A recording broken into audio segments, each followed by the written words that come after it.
Fala pessoal, então é o seguinte, estamos começando aqui um estudo, né, sobre a vida, a teologia e as epístolas do apóstolo Paulo. A ideia é a gente fazer, né, estudar a vida do apóstolo Paulo em ordem cronológica, entendendo todo o contexto histórico, toda a ordem dos eventos que aconteceram na vida dele, aquilo que está revelado, né, na Escritura. A gente vai complementar algumas coisas também com a tradição da igreja, tá? Mas a ideia é justamente passar pelos eventos da vida de Paulo, entender como que esses eventos, as viagens, as coisas que aconteceram com ele, contribuíram para a história dele de uma forma geral e também para o tom das cartas e para a teologia das cartas de Paulo, tá? Então, a gente vai passar aí por vários eventos ao longo da vida dele, beleza? Hoje eu quero começar, então, com um contexto histórico da vida prévio, antes de Paulo, né? Contexto histórico da época antes de Paulo, e também é, a gente falar um pouco da juventude dele, o que aconteceu antes da conversão dele, tá? Então a gente vai falar um pouquinho desse contexto histórico e tudo que aconteceu na juventude de Paulo, pelo menos aquilo que a gente tem informação, tá bom? Então vamos lá, a primeira coisa que eu quero que vocês percebam aqui é o seguinte: a gente vai começar essa nossa história, mas para antes disso, eu preciso relembrar um pouquinho com vocês o que aconteceu lá no Antigo Testamento, tá?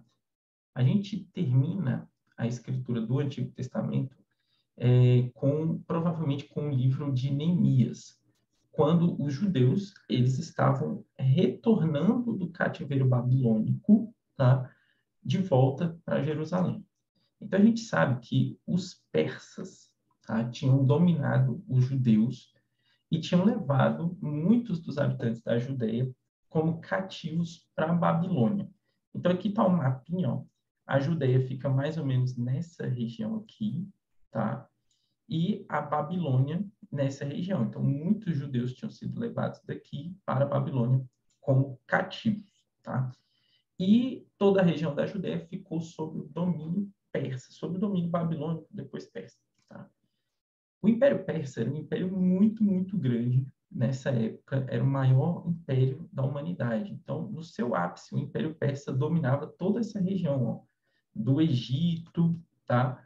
Da Trácia, aqui da Ásia Menor, onde hoje é atualmente a Turquia, toda essa outra região mais ao oriente aqui, ó, chegando praticamente até na Índia, que não chegava exatamente até a Índia, mas praticamente chegava lá, tá?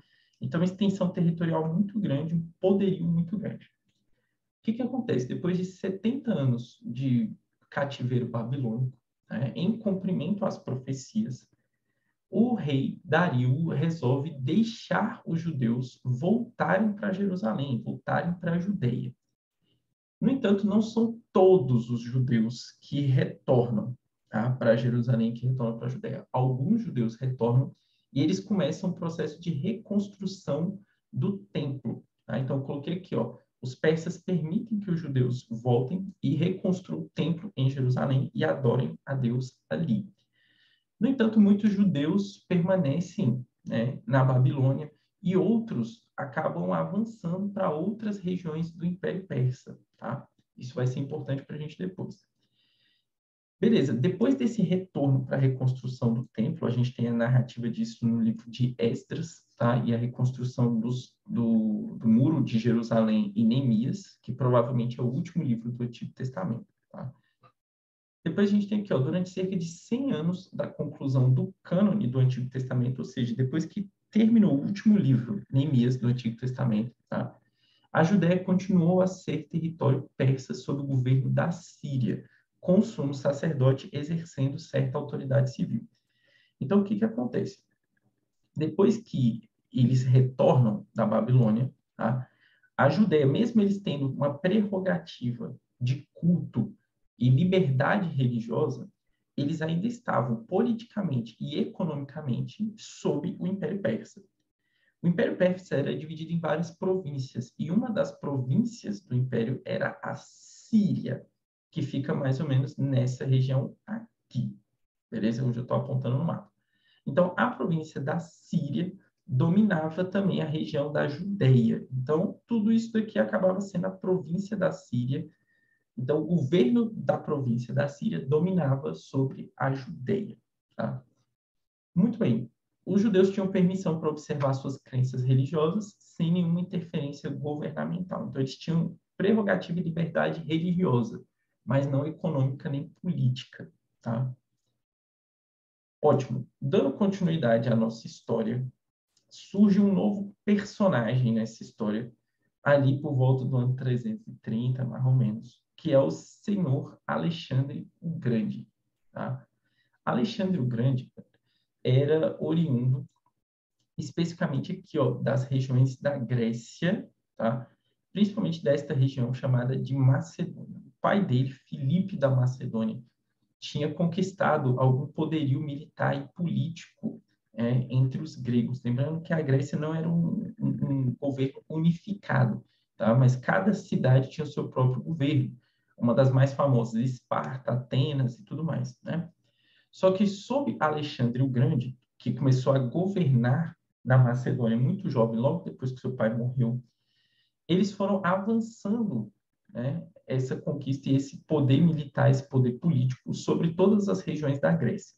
Uma vez todas as regiões da Grécia, com exceção de Esparta aqui, tá, no começo, estavam sob o domínio de Alexandre da Macedônia, ele começou uma campanha militar sobre o Império Persa para dominar o Império Persa. Então, os gregos e os persas já viviam em pé de guerra antes, e Alexandre, então, resolve atravessar essa região aqui, da Europa para a Ásia, e começa uma campanha militar em cima do Império Persa. Uma das campanhas militares mais famosas de toda a história, porque ele conseguiu, em aproximadamente 10 anos, submeter todo o Império Persa ao domínio dele. Tá? Então, ele teve basicamente 3 batalhas muito importantes contra Dario III da Pérsia, tá? E acabou dominando todo o território que antes era persa, agora se tornou macedônico, o Império Macedônico de Alexandre o Grande. Inclusive, Israel passou do controle persa para o controle macedônico grego no ano de 332. Tá? O Alexandre continuou dando liberdade religiosa, tá? Continuou dando liberdade religiosa para os judeus, beleza? E garantiu que eles tivessem isenção de impostos nos anos sabáticos, né? Nos anos em que os judeus descansavam a terra. Alexandre é uma figura importante nessa história, porque apesar do seu império ter durado apenas 10 anos, ter durado muito pouco, Alexandre tinha sido criado aos pés de Aristóteles. E o Aristóteles era um grego, né, aquele clássicozão mesmo, que tinha uma ideia muito, que influenciou muito o mundo, o helenismo. O que era o helenismo?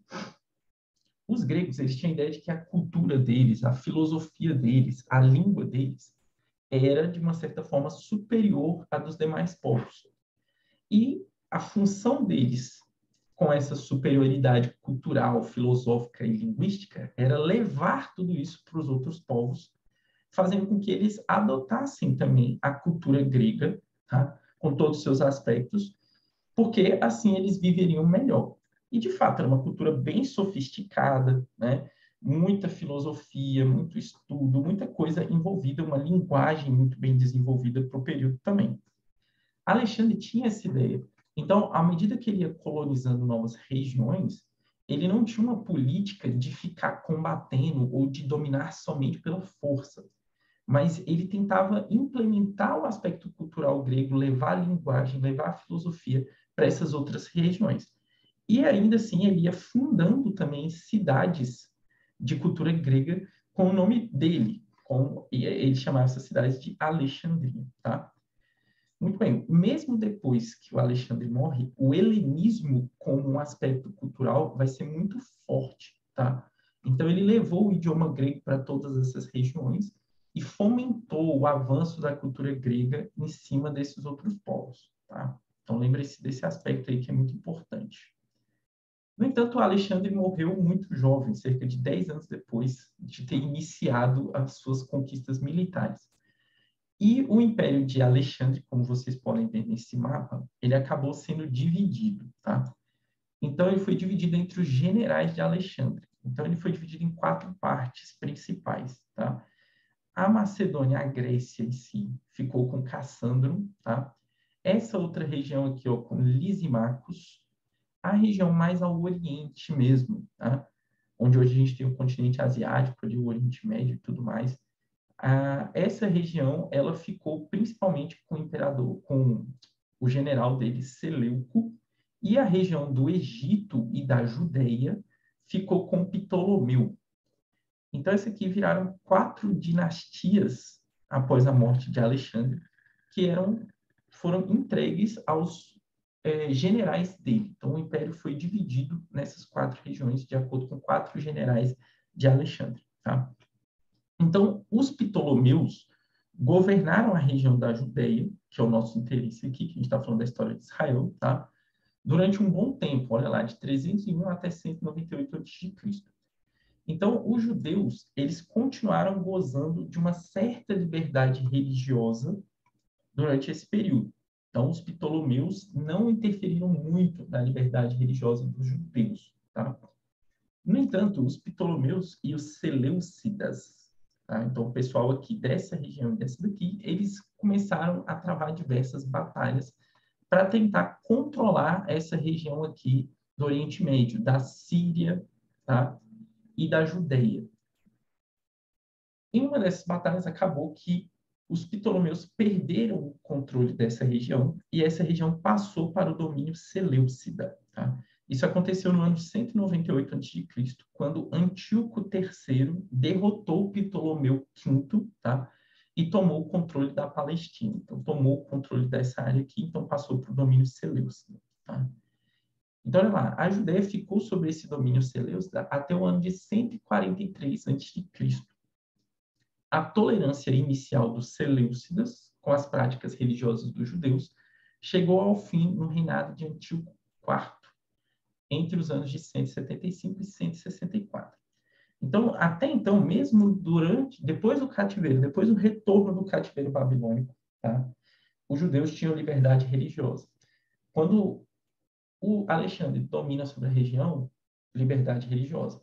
Quando os Ptolomeus dominam a região, liberdade religiosa. Quando passa para o domínio Seleucida, inicialmente tem-se liberdade religiosa. Quando Antíoco IV, tá, domina sobre aquela região, quando ele é o governador daquela região, o que começa a acontecer é que ele retira a liberdade religiosa dos judeus. Ele tinha um ideal helenista muito forte, então ele queria realmente impor a cultura grega, impor a fala grega, impor a filosofia grega e até a religião dos gregos, a adoração aos deuses pagãos ali, né, aos deuses gregos. Ele queria impor isso sobre os judeus. Esse Antíoco, ele ainda, inclusive, ficou conhecido como Epifânio, né? Antíoco Epífanes, ou Epifânio, tá? E ele destruiu a liberdade religiosa dos judeus naquela região.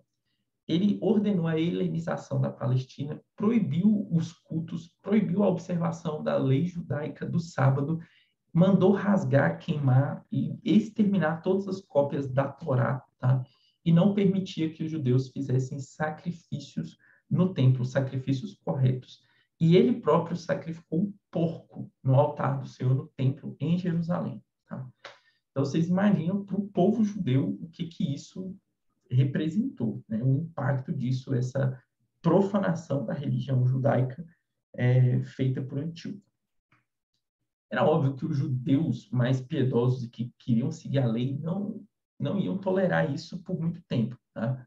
E todo esse processo, essa perseguição contra os judeus, acabou levando a uma revolta que a gente chama de revolta dos Macabeus.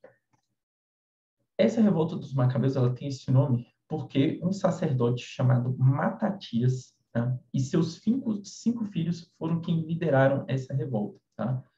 E o primeiro filho dele era conhecido como Judas Macabeus, Judas Macabeu.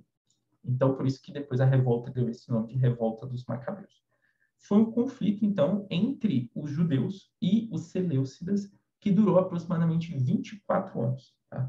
E durante esses 24 anos de guerra, durante esses 24 anos de conflito, tá? Os judeus acabaram conseguindo obter a independência da província da Síria, tá? Automaticamente também do Império Seleucida, e conseguiram isso graças a uma pressão que o Império Romano já estava exercendo sobre o Império Seleucida. Então, o Império Romano já vinha se expandindo, já estava chegando naquela região, e as guerras dos Seleucidas contra os romanos já estavam enfraquecendo eles já estavam sem condições de dar atenção na região da Judéia, o que favoreceu a vitória também dos macabeus. Tá? O que acontece? Depois que os macabeus eles ganham essa guerra, têm a vitória e se desfazem do Império Seleucida, eles purificam o templo, né? Retomam com o culto normal, com o culto a Deus e não o culto aos deuses gregos, tá? E os descendentes de Matatias, os descendentes do sacerdote lá que iniciou o conflito, eles fundam a dinastia dos Asmoneus, que são agora quem vai governar a região da Judéia. Esse nome é derivado de Asmon, né, que é um ancestral dos Macabeus. Os Asmoneus agora, então, os descendentes do Matatias, aí, né, os Macabeus que dominaram a Judéia e venceram os Seleucidas, eles começam a assumir o ofício de sumo sacerdote. Muito embora eles próprios não pertencessem à linhagem de Zadok, que deveria ser a linhagem correta do sumo sacerdócio. Mas eles assumem a prerrogativa do sumo sacerdócio, né, em contradição com aquilo que estava na Escritura. Isso gera revolta de alguns outros judeus, né, e principalmente alguns que se separam deles também formam a comunidade do Qumran depois, e outros judeus que depois que os asmoneus assumem, e eles passam a governar e assumem o sacerdócio, né, mesmo não sendo da linhagem de Zadok, mesmo alguns judeus que tinham apoiado os asmoneus antes, durante o conflito, acabam se separando deles. Essa separação, esses que se separaram dos asmoneus, ficaram conhecidos como fariseus. Então, é um grupo de judeus bem ortodoxos que tinham lutado também a favor da libertação do Império Seleucida, mas depois que os asmoneus assumem contra, né, a escritura, o ofício de sumo sacerdote, eles se separam dos asmoneus e eles ficam conhecidos como fariseus. Tá? Fariseu vem, no hebraico tem essa origem de separação, alguém que foi separado. Tá? Então, é justamente isso. Os asmoneus, então, eles começam a adotar, com o passar do tempo, modos helenísticos, tá? As próprias práticas que eles mesmos eram contra no início, que eles haviam resistido no início. Tá? E a influência grega continuou na Palestina de 142 até 63, mesmo com a dinastia sendo nativa da região, sendo dos Asmoneus. Tá? Então, nota, aquilo que Alexandre tinha começado alguns séculos antes, prevaleceu o helenismo na região da Judéia, né? Porque uma forte influência grega, a cultura grega, apesar de não ter dominado militarmente a região por muito tempo, culturalmente falando e linguisticamente falando, foi uma das coisas que mais durou. Tá? A influência grega ela tem uma influência maior do que até mesmo Roma depois, mesmo militarmente falando, tendo sido bem mais curta. Muito bem. Então, até 63, os asmoneus, que eram judeus, estavam dominando sobre a Judéia. Ótimo.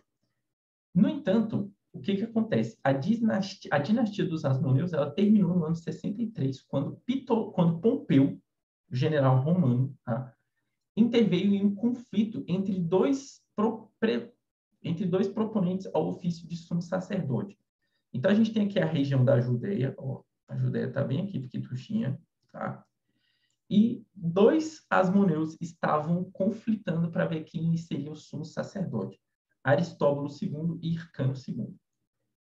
A influência de Roma nessa época já estava grande na região.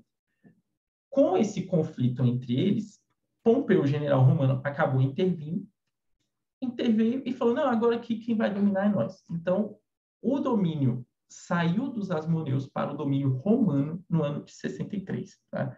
Então, a terra prometida, Jerusalém, Israel, toda a região da Judéia, agora estava sob o domínio de Roma. Esse domínio romano né? No momento inicial, ele também gozou, né, de muita liberdade religiosa. Então, os romanos concederam aos judeus o governo por meio do sinédrio.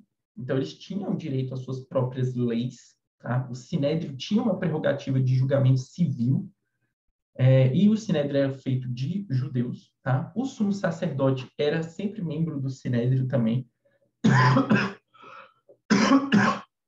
Foi mal. Era sempre membro do sinédrio. Então, a coisa estava sempre rolando ali, né, de uma forma assim, onde os judeus tinham uma certa liberdade. Né? Os judeus estavam gozando de uma certa liberdade religiosa durante esse período. Mas os romanos não queriam dar total liberdade civil, política e econômica para a região da Judéia. Então, o que eles fazem? Eles próprios colocam um rei sobre a Judéia, que é meio que um testa de ferro, né? Um rei que vai governar sobre a Judéia, teoricamente um rei judeu, mas que foi designado por Roma. E, ao mesmo tempo, eles também enviam governadores para a região da Judéia para garantir que o domínio romano esteja acontecendo. Então, quando Jesus nasce, tá, nós temos o rei Herodes, o Grande, que dominou, que reinou sobre a Palestina de 37 a.C. até 4 a.C., tá? Era o rei dos judeus. E a gente tem também governadores que são designados para a região da Palestina, governadores romanos, tá? Porque a região não ficou muito estável, tá? Desde a revolta dos Macabeus, vários outros grupinhos revoltosos estavam sempre se levantando, tentando conquistar uma certa independência do Império Romano. Quando Jesus nasce, então, é justamente nesse contexto em que a gente tem o início do Novo Testamento. Os romanos dominando sobre a região da Judéia. No entanto, a região sendo extremamente helenizada, ou seja, uma influência grega desde Alexandre muito grande. Tanto que muitos judeus falavam grego, e o idioma mais importante da época, sem dúvida, era o grego. Tá? Então, não se esqueçam disso. Esse mapinha aqui é um mapinha para vocês verem como é que era a organização do Império Romano no período. Tá? Como é que o Império Romano estava dominando naquela época. O Império Romano tinha sua capital imperial na cidade de Roma, na província da Itália, tá? Mas ele se expandiu tanto para o Ocidente quanto para o Oriente, dominando toda essa região que está de verde e rosa aqui no mapa. Roma organizava, né, o seu governo em províncias. Então, o império era dividido em províncias, como se fossem os estados do Brasil atualmente. Então, existiam várias dessas províncias.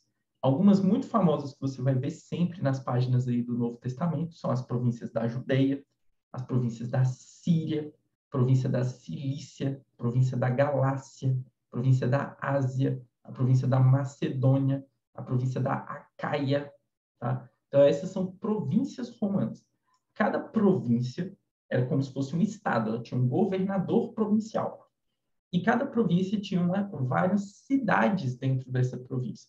E uma dessas cidades era designada como sendo a capital da província, onde ficaria a sede do governo provincial. Tá? E também as principais legiões de soldados romanos ficariam na capital da província. Então, por exemplo, a capital da província da Judeia era Cesareia. Tá? Tem gente que acha que era Jerusalém, mas não era, Cesareia. Tá? A capital da província da Síria era Antioquia. A capital da província da Cilícia era Tarso. A capital da província da Ásia era Éfeso. A capital da província da Macedônia era Tessalônica. A capital da província da Acaia era Corinto. E assim sucessivamente. Cada província tinha a sua capital, bem como outras cidades dentro do seu território também. Tá? Então, quando vocês ouvirem no Novo Testamento, aí, ao longo da história de Paulo, no livro de Atos e das Epístolas, ele vai fazer menção a várias dessas províncias. Tá? Uma das províncias mais mencionadas é a província da Ásia. Cuidado, província da Ásia é onde hoje é a Turquia. Muita gente acha que é a Ásia, o continente asiático inteiro que a gente tem hoje. Não, tá? Não é isso. Então, quando no Novo Testamento menciona a Ásia, é só essa região aqui, não é o continente asiático inteiro, tá bom? Então, esse é o contexto também onde Paulo vai nascer, né? Tanto Jesus quanto Paulo nascem mais ou menos no mesmo período. Jesus nasce ali aproximadamente no ano 4 antes de Cristo. É meio estranho isso, né? Mas é verdade que teve um erro de cálculo quando estabeleceram a data e depois acabaram constatando que Jesus nasceu antes do ano 1. Então foi no ano 4 antes de Cristo. E Paulo nasceu aproximadamente no ano 5 depois de Cristo. Então, cerca de 10 anos, 9, 10 anos depois do nascimento de Jesus, foi o nascimento de Paulo, tá? Então, a gente segue aí, a partir desse momento, agora, da história. Então, agora sim, né? A gente já entendeu aí todo o contexto, né? Que até chegar ali no nascimento de Jesus e no nascimento de Paulo, tá? Então, agora, vamos para a história mesmo do apóstolo Paulo, vamos nos concentrar nos eventos que a gente tem a respeito dele. Então, no livro de Atos, Lucas não faz uma narrativa biográfica do início da vida de Paulo. Ele pega alguns eventos já bem posteriores, já quando Paulo, no início da sua conversão, e já depois exercendo seu ministério missionário em algumas províncias romanas. Então, a gente vai pescar esses elementos antes da conversão de Paulo nas epístolas, tá? Naquilo que o próprio apóstolo Paulo fala para a gente, em alguns momentos em que ele faz alguns desabafos, em que ele comenta algumas questões de quando ele era mais jovem, ou de antes da sua conversão, tá? Então, pescando esses elementos, a gente vai conseguir montar uma linha histórica aqui, ou pelo menos tentar chegar em algum conhecimento de como era a vida do apóstolo antes dele ser convertido, tá bom? Então, você pode ir acompanhando comigo aí na Bíblia as coisas que eu for falando. Então, olha só, primeiramente, a gente tem que o nome dele era Saulo, tá? Saulo é uma tradução para o português, né, do nome grego Saulus. Esse nome grego Saulus era um nome, né, correspondente ao hebraico de Saul, tá? De Saul. Então, muitas vezes, assim, na Bíblia em português, a gente tem isso, né? O Saul e Saulo, mas na realidade é o mesmo nome em hebraico, tá? É o mesmo nome, a mesma coisa, igual Josué e Jesus, é o mesmo nome, tá? Então, Saulo ou Saul de Tarso, tá? E de Tarso por quê? Porque ele nasceu na cidade de Tarso, na província da Cilícia. Então, a gente tem essa informação lá em Atos 21, 39. Tá? Então, em Atos 21, 39, a gente tem essa informação a respeito do nascimento de Paulo. Onde que ficava, então, a província da Cilícia? Aqui, ó. Essa daqui é a província da Cilícia, tá? Essa que eu circulei ali. Próxima à província da Síria, que fazia fronteira com a província da Judeia. Então, um pouco distante aqui da região de Jerusalém, da Judeia, mas é aqui que Paulo nasce, tá? Em Tarso. Em algum momento ele diz que essa cidade era uma cidade importante, ou uma cidade não desprezível, tá? A cidade de Tarso. Tarso era a capital da província da Cilícia. E essa cidade era um centro comercial, uma cidade, de certa forma, movimentada. E era uma cidade próxima a Antioquia, que era uma das maiores cidades do Império Romano.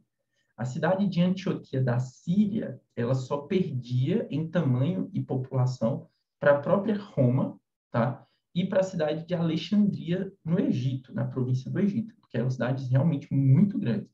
Mas a cidade de Antioquia também era a terceira maior cidade do Império, e Tarso ficava ali. Então, também uma cidade que tinha um apelo comercial muito grande, né? E tinha a presença romana muito grande, tá? A cidade de Tarso, ela era uma cultura helenista muito, muito forte, tá? Então, no tempo de Paulo, inclusive, existia um estádio imenso em Tarso, tá? Os arqueólogos já constataram isso. Existia um estádio onde aconteciam competições esportivas no maior estilo grego mesmo, na cidade de Tarso. Era uma das mais famosas dessa região.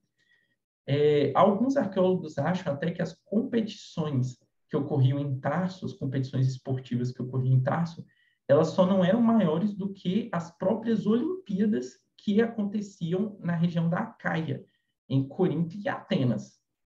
Então, depois das próprias Olimpíadas gregas mesmo aqui, que aconteceram na província da Acaia, as competições esportivas de Tarso eram as maiores do Império, tá?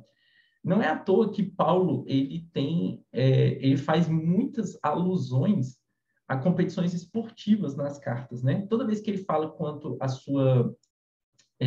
ao seu progresso no Evangelho, ele se refere ao progresso dele no Evangelho, na fé cristã, como sendo uma carreira, como sendo uma corrida, né? Então ele vive falando, para eu não ter corrido em vão, completei a carreira, né? Ou seja, completei a corrida. Então ele faz muitas alusões esportivas. Então talvez quando ele era criança e nasceu em Tarso, isso era um evento realmente que mobilizava muito a cidade, que influenciou de certa forma o apóstolo.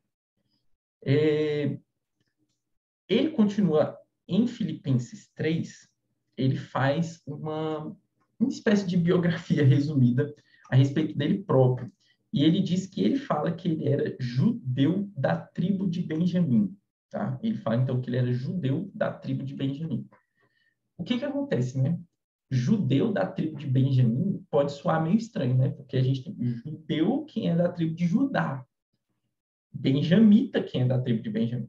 Só que se vocês lembrarem no Antigo Testamento, logo depois da morte do rei Salomão, filho dele assume, tem uma treta, e aí o reino de Israel é dividido em dois, o reino do norte e o reino do sul.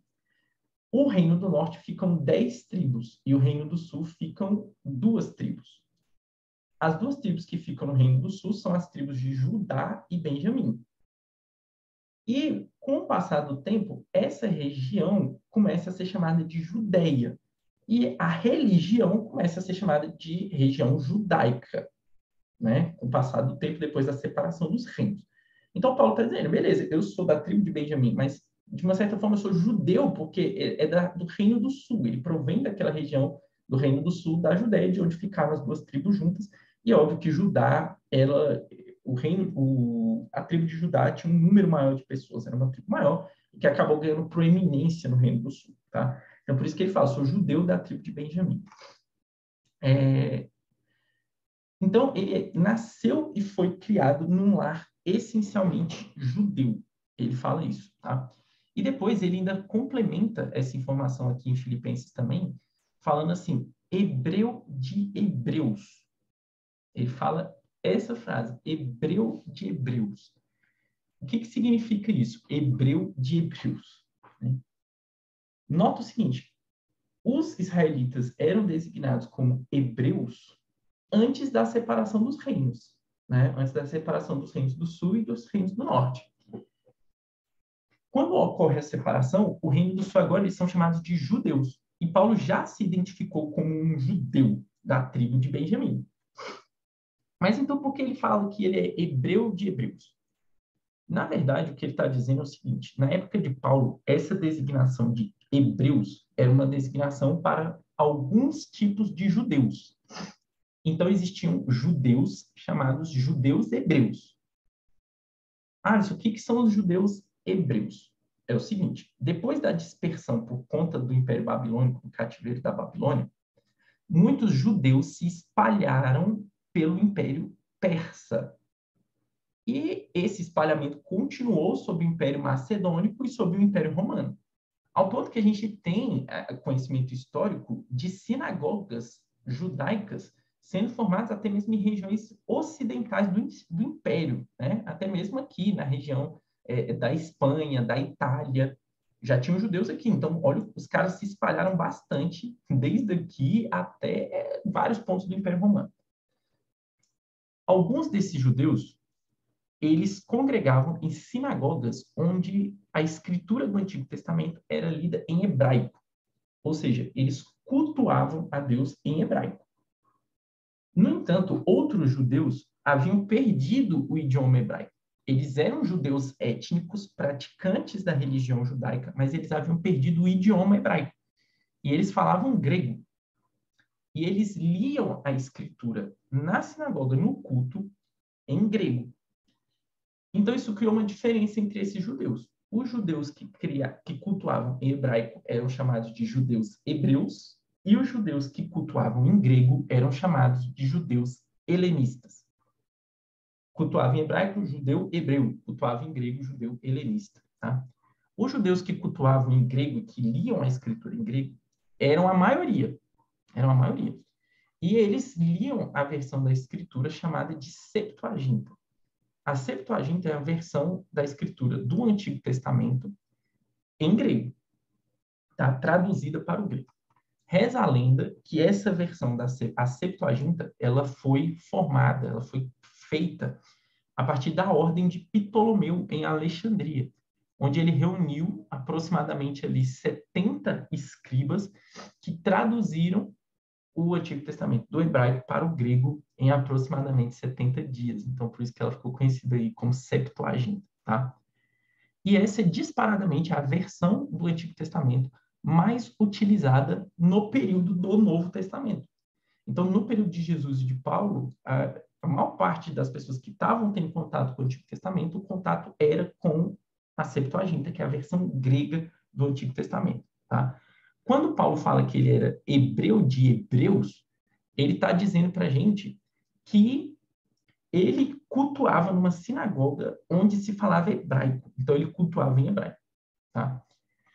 Então, nota o seguinte, Paulo teve uma educação religiosa no judaísmo e falava hebraico. Mas, ao mesmo tempo, ele nasceu numa província romana e numa cidade de Tarso, que era uma colônia romana. Em aulas posteriores eu vou explicar melhor o que é uma colônia romana. Então, Paulo também falava latim, tá? E também a língua mais famosa da época era o grego, e Paulo também falava grego, tá? Então, Paulo tinha um repertório linguístico muito grande, tá? Então, pelo menos 3 idiomas a gente sabe que Paulo com certeza falava: hebraico, grego e latim. Provavelmente falava aramaico também, tá? Então, muito provavelmente esses 4 idiomas aí Paulo dominava. Apesar de ser hebreu, né, judeu hebreu da tribo de Benjamim, Paulo diz em Atos, a gente vai ver que ele usa essa prerrogativa várias vezes, que ele era cidadão romano e que ele herdou ele tinha a cidadania romana de nascença, ele não pagou, ele não comprou o título de cidadão romano, ele herdou o título de cidadão romano. Então ele tinha isso desde o seu nascimento. Para que alguém tivesse o direito de ser considerado cidadão romano de nascimento, ele teria que ter herdado isso do seu pai. A gente não sabe, a Bíblia não fala, mas como Paulo veio a obter esse título, ou como o pai dele veio a obter esse título. A gente sabe mais tarde, né, nos é dito, né, que Paulo tinha o ofício manual de fazer tendas, tá? Que tinha o ofício manual de fazer tendas. E na tradição dos judeus também, o seu ofício de trabalho, a sua profissão, você também herdava do seu pai. Então, provavelmente, o pai de Paulo também fazia tendas. É provável que o ofício de fazer tendas era muito útil no período da expansão do Império Romano, porque as campanhas militares demandavam fazer tendas para os soldados, para os generais, aquela coisa toda. Então, provavelmente, o pai de Paulo, ou talvez o avô de Paulo, tenha tido uma participação importante nas campanhas militares nessa região aqui, tá? Então, isso foi, a importância dele talvez tenha garantido a ele, ou ele tenha conquistado financeiramente o direito de ser um cidadão romano. Então, quando Paulo nasce, ele herda esse direito de cidadania romana do seu pai. A cidadania romana de Paulo vai ser muito importante, tá? A gente vai ver que ele vai fazer uso dessa prerrogativa várias vezes para evitar ser açoitado, evitar punições severas e também para conseguir apelar o seu julgamento a César, jamais no final da sua vida. Paulo fala também, tá, em Atos 22 e em Atos 23, que apesar de ser judeu e ter recebido uma educação religiosa no judaísmo, tá, e ter nascido na cidade de Tarso, ele foi mandado de Tarso para Jerusalém por seus pais, para ser educado aos pés de Gamaliel. Então, essa educação, a gente sabe que é uma educação religiosa. Gamaliel era, talvez não, vou dizer talvez, era talvez o maior rabino ou principal rabino da época de Paulo. Tá? Esse Gamaliel, ele aparece também para a gente na narrativa de Atos, no início, tá? Dando um bom conselho a respeito de não perseguir os cristãos. Tá? Gamaliel, ele era um rabino muito famoso, um fariseu, tá? Muito famoso da época. Então, ele é considerado um estudioso, tá? Alguém de importância, um rabino muito conhecido, de importância muito significativa. Gamaliel era da escola rabínica de Hilel, que é um outro rabino anterior a ele, que fez também, conseguiu uma notoriedade muito grande entre os judeus, também um fariseu. Então, Paulo fala que foi criado como fariseu aos pés de Gamaliel em Jerusalém. Então, Paulo era de Tarso, mas já logo na sua juventude, muito provavelmente, foi até Jerusalém, onde ele recebeu sua educação religiosa a partir do rabino Gamaliel. Tá? Em Gálatas, ele comenta que ele era destacado entre os jovens da sua idade, ou seja, que ele tinha destaque tanto na sua intelectualidade quanto na sua piedade no judaísmo. Tá? Então, como um dos discípulos de Gamaliel, ele era destacado entre os demais. Então, ele tinha uma piedade em destaque e uma intelectualidade, um conhecimento a respeito das escrituras do Antigo Testamento já muito grande.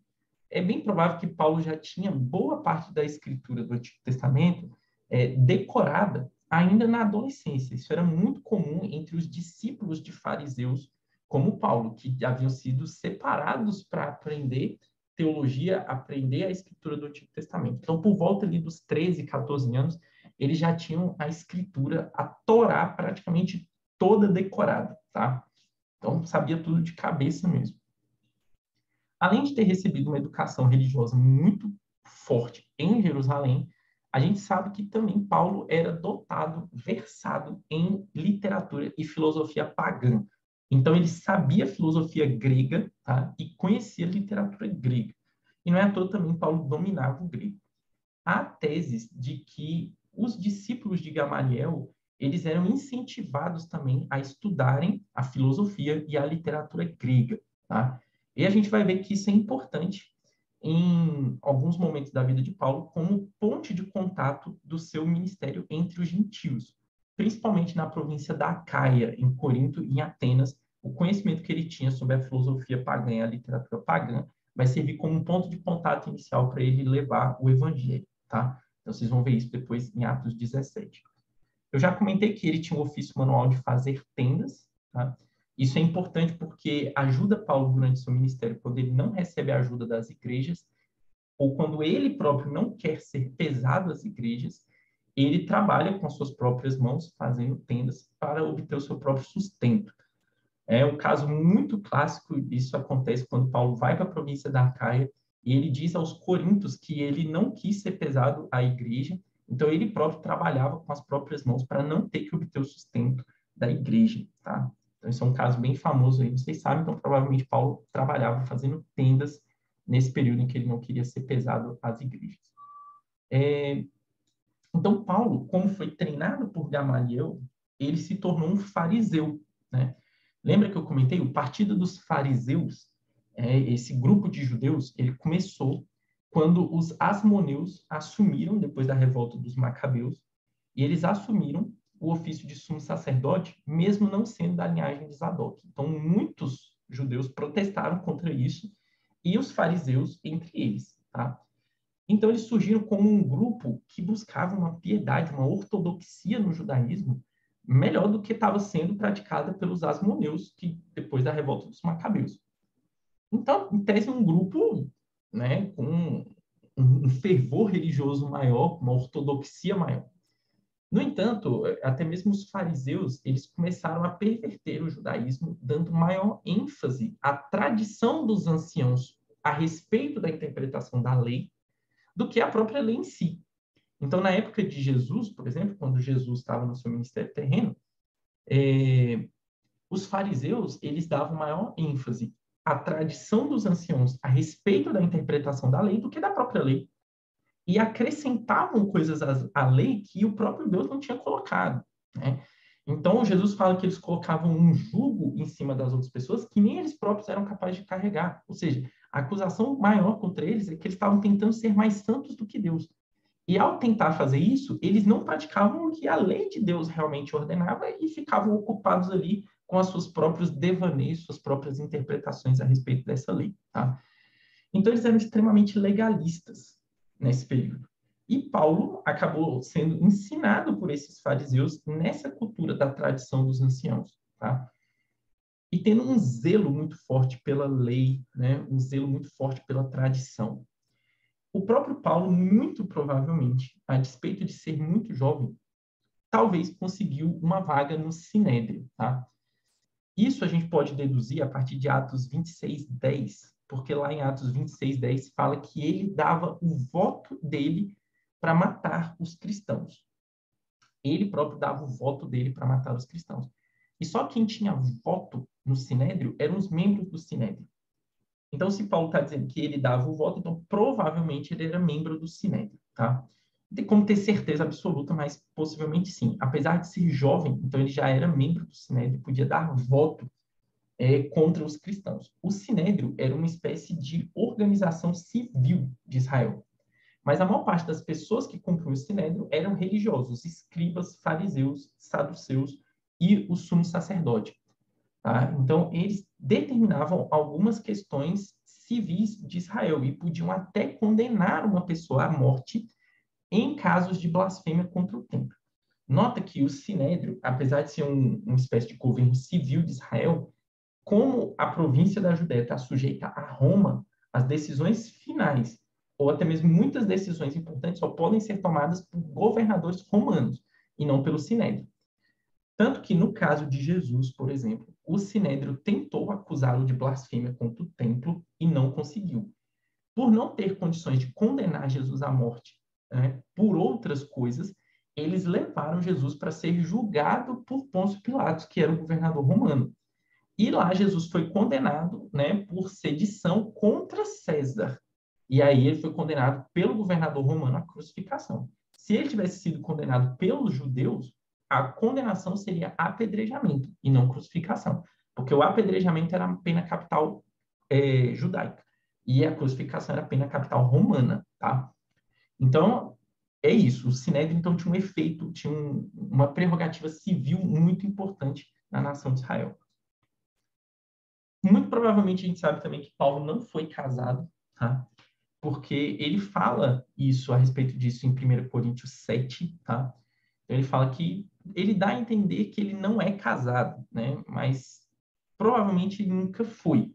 Ou se foi, nesse período Paulo estava viúvo e provavelmente resolveu não se casar mais, tá? Mas é possível realmente que ele nunca tenha sido casado. A gente sabe também que Paulo tinha uma irmã e um sobrinho que moravam em Jerusalém, isso a partir de Atos 23:16, tá? Então, apesar de não ter tanta relevância assim na história esse fato, mas é algo sobre a vida dele que a gente conseguir pensar aí no Novo Testamento, tá? Então, olha só, enquanto Paulo está fazendo todas essas coisas aqui, né, Saulo ainda, também chamado Paulo, Jesus também está crescendo, né? Jesus está crescendo como um homem, crescendo no espírito e dá início ao seu ministério terreno ali com a idade de 30 anos aproximadamente, tá?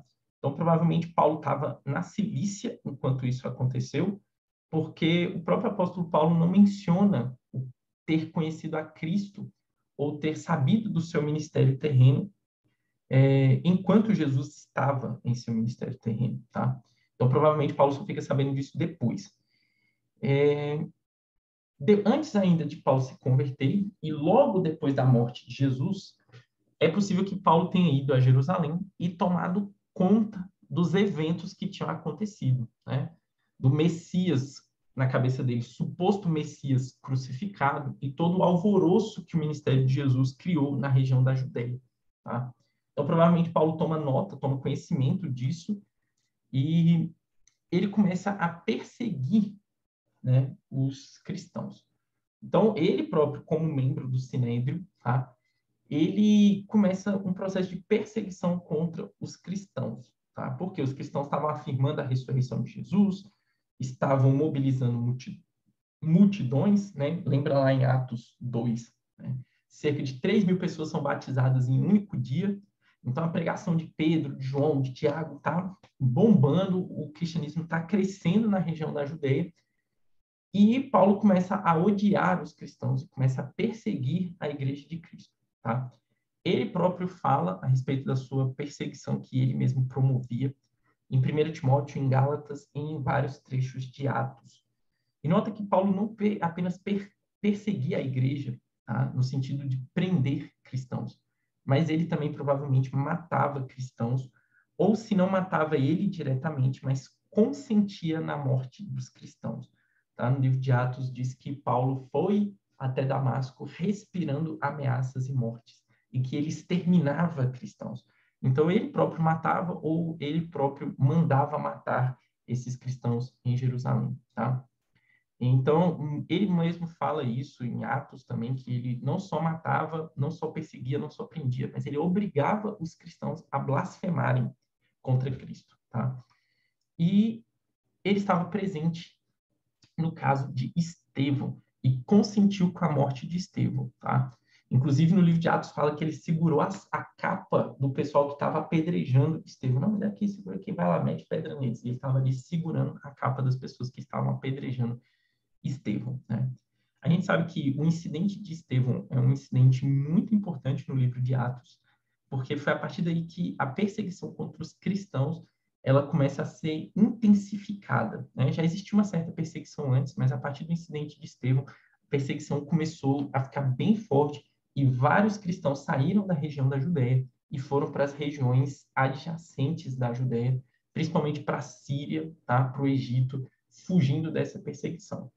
E quem estava encabeçando boa parte dessa perseguição era o próprio Paulo, né, liderando essa perseguição, pegando carta com o Sinédrio para ir atrás dos crentes, até mesmo em outras províncias fora da Judéia. Tá? Então, é um caso muito importante, o caso de Estevão, e Paulo estava lá, consentiu, viu, presenciou a morte de Estevão, e ele próprio alimentou essa perseguição. Depois, a gente vai ver que ele leva essa marca e esse arrependimento de ter feito isso durante a vida dele inteira, né, por ter perseguido a igreja de Cristo e, consequentemente, o próprio Cristo. Tá? Então é isso, pessoal. Esses aqui são os elementos da vida de Paulo antes da sua conversão. Né? A gente segue, então, estudando a conversão dele e os eventos que seguiram a sua conversão na próxima aula, no nosso próximo estudo. Beleza? Então é isso. Qualquer dúvida aí, vocês podem falar comigo. Valeu!